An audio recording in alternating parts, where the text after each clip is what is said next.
23-ാം സങ്കീർത്തനം. ദാവീദിൻ്റെ ഒരു സങ്കീർത്തനം. യഹോവ എൻ്റെ ഇടയനാകുന്നു, എനിക്ക് മുട്ടുണ്ടാകയില്ല. പച്ചയായ പുൽപ്പുറങ്ങളിൽ അവൻ എന്നെ കിടത്തുന്നു. സ്വസ്ഥതയുള്ള വെള്ളത്തിനരികത്തേക്ക് എന്നെ നടത്തുന്നു. എൻ്റെ പ്രാണനെ അവൻ തണുപ്പിക്കുന്നു. തിരുനാമം നിമിത്തം എന്നെ നീതിപാതകളിൽ നടത്തുന്നു. കൂരിരുൾ താഴ്വരയിൽ കൂടി നടന്നാലും ഞാൻ ഒരു അനർത്ഥവും ഭയപ്പെടുകയില്ല. നീ എന്നോടുകൂടെ ഇരിക്കുന്നുവല്ലോ. നിന്റെ വടിയും കോലും എന്നെ ആശ്വസിപ്പിക്കുന്നു.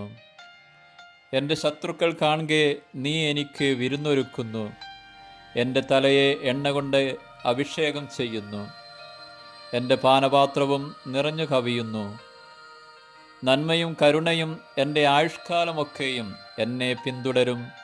ഞാൻ യഹോവയുടെ ആലയത്തിൽ ദീർഘകാലം വസിക്കും.